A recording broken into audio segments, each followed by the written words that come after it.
Ever wondered why we celebrate Christmas on the 25th of December? A time when snow is more common than a well-cooked turkey. Strap on your sleigh bells as we delve into the mysterious origins of Christmas.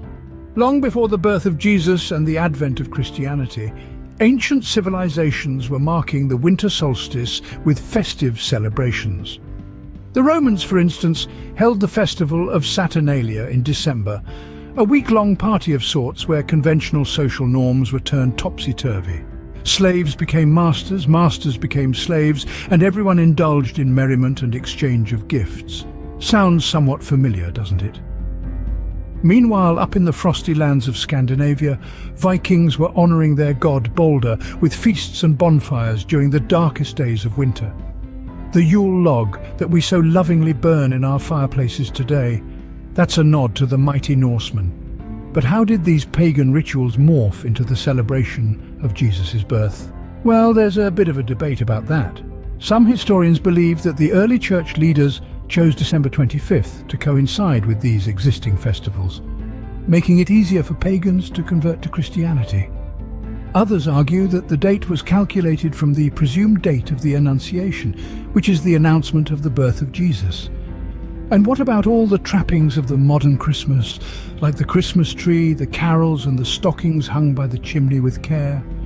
Well, they're a delightful mishmash of traditions from different cultures, all woven together over centuries into the festive tapestry we know today.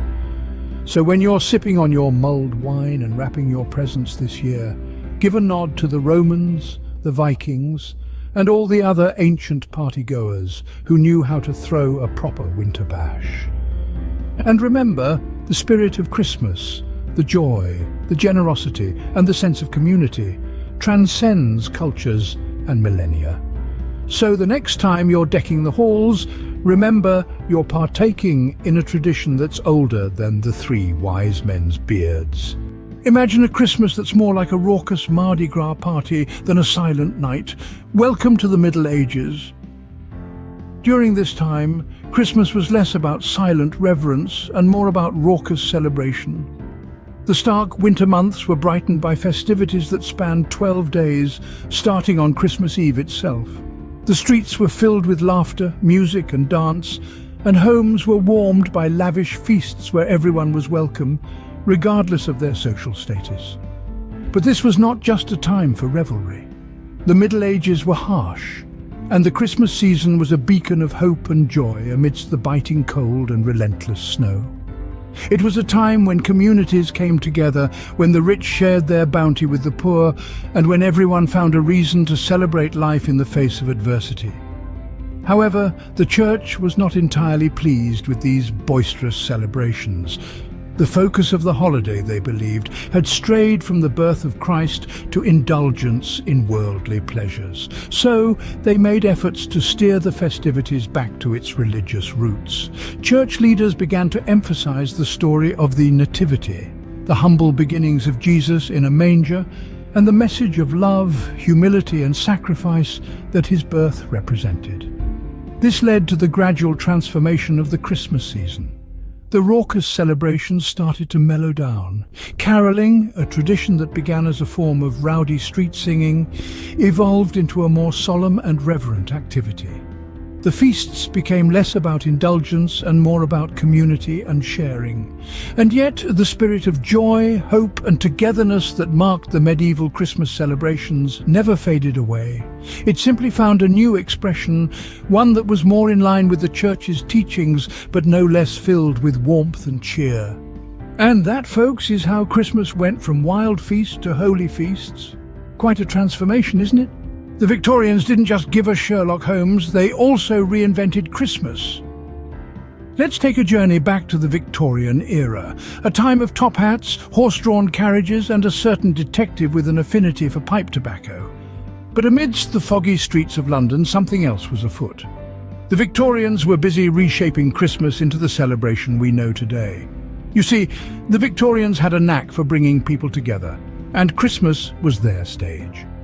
They introduced the concept of Christmas cards, a simple yet heartfelt gesture still seen today. Imagine, instead of a quick text message wishing Merry Christmas, taking the time to pen down your thoughts on a beautifully decorated piece of cardboard. A bit quaint, isn't it? And who could forget the carols? The Victorians were instrumental in popularising these festive tunes. Thanks to them, we have classics like Hark, the Herald Angels Sing, and O Come All Ye Faithful. These carols still echo through shopping malls, churches and homes, spreading the Christmas spirit. But the Victorians didn't stop at cards and carols.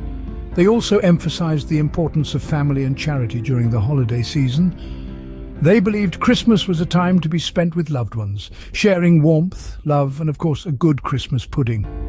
They also saw it as an opportunity to give back to the community, a tradition that has inspired countless charity drives and acts of goodwill. Now contrast this with our present-day Christmas frenzy. The mad dash for gifts, the traffic jams, the last-minute online shopping. It's a whirlwind of chaos and consumerism. But if we peel back the layers of tinsel and fairy lights, we'll find those Victorian ideals still at the heart of it all.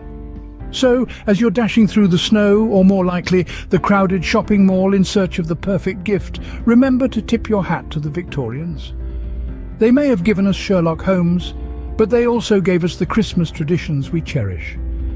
So, when you're frantically shopping for the perfect gift, tip your hat to the Victorians for the tradition. Fast forward to the 20th century, and Christmas has gone global, like a Santa Claus world tour. The Yuletide season, once a simple midwinter festival, has spread its wings farther than Santa's reindeer on a mission. From the snow-capped peaks of the Himalayas to the sun-baked sands of the Sahara, there's scarcely a corner of the world untouched by Christmas cheer. Jolly old St. Nick has made his rounds in the most unexpected of places. He's been spotted exchanging his sleigh for a camel in the Middle East and swapping his red suit for a swimsuit in the sunny beaches of Australia. Even Antarctica isn't left out, with scientists and explorers trading in their ice picks for candy canes. But it's not just about the tinsel and the tree, the presents and the plum pudding. The modern Christmas is a celebration of peace and goodwill. It's a time when we put aside our differences and come together, spreading joy and kindness. It's a season of giving, a season of love and a season of hope. Yet, let's not forget the jingle of the cash register, the rustle of wrapping paper and the hustle and bustle of last-minute shopping. The commercial side of Christmas is as much a part of the tradition as caroling and chestnuts roasting on an open fire. Yes, Christmas has embraced consumerism with as much gusto as a child unwrapping a long-awaited gift. The season of goodwill is also the season of good business. But in the midst of all the shopping and celebration, the true spirit of Christmas still shines through. It's in the laughter of children, the warmth of a shared meal, the kindness of a stranger, and the joy of giving and receiving. It's a reminder that, at its heart, Christmas is about coming together and celebrating the gift of life. So whether you're celebrating on a snowy mountain or a sunny beach, remember, Christmas is everywhere.